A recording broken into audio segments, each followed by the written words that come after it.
The subject was Roses is a 1968 American Metrocolor drama film directed by Ulu Grosbard. The screenplay by Frank D. Gilroy is based on his 1964 Pulitzer Prize-winning play of the same title. The film stars Patricia Neal, Martin Sheen and Jack Albertson. Albertson won an Academy Award for his performance. Plot: returning to his Bronx home following World War II, Timmy Cleary, Martin Sheen, discovers his middle-class parents have drifted apart and constantly quarrel at the least provocation. Once closer to his mother Nettie, Patricia Neal, the young veteran finds himself bonding with his salesman father John, Jack Albertson, but he tries to remain neutral when intervening in their disputes.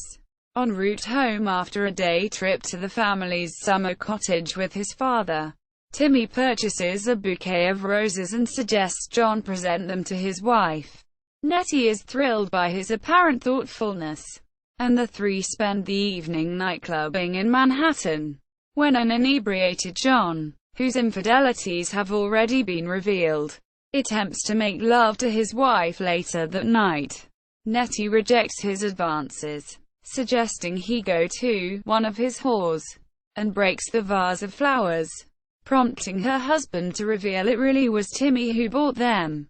The following morning, while John is at Sunday Mass, Timmy accuses his mother of trying to make him choose between his parents, and she goes out to allow both of them time to calm down. When she returns, she finds John arguing with their half-drunk son. Realizing the domestic situation is not likely to improve, Timmy announces he is leaving home, a decision his parents grudgingly accept. When he changes his mind, his father insists he stick to his plan, and the three eat breakfast together before he departs.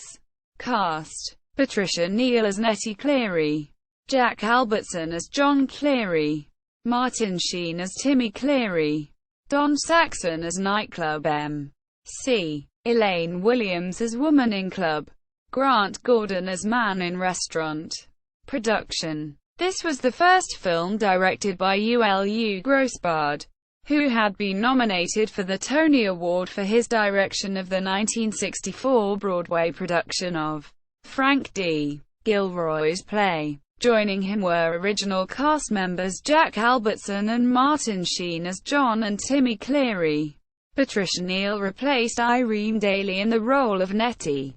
The film was a significant comeback for Neal, who was recovering from a debilitating stroke she had suffered 3 years earlier and hadn't appeared on screen since In Harm's Way in 1965. During filming, the actress was beset with memory problems and physical limitations she struggled to overcome, and in her autobiography As I Am, she described the experience as a career milestone that convinced her she still was a good actress. She also discussed her effort to memorize a 5-page monologue she was required to do in one take, and her pride at doing so successfully. The film was shot on location in New York City, Spring Lake, New Jersey, and Belmar, New Jersey. The Belmar Fishing Club. The soundtrack includes Who Knows Where the Time Goes, quote, written by Sandy Denny, and Albatross, both performed by Judy Collins, who wrote the latter song.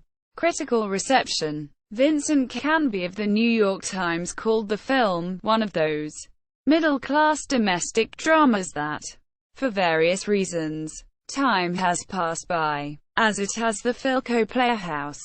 The play has been brought to the screen with flat, fatal fidelity by Mr. Gilroy, quite awkwardly, since it makes you aware of everything else you are not seeing. The one-set play has been opened up with several excursions outside the Bronx apartment.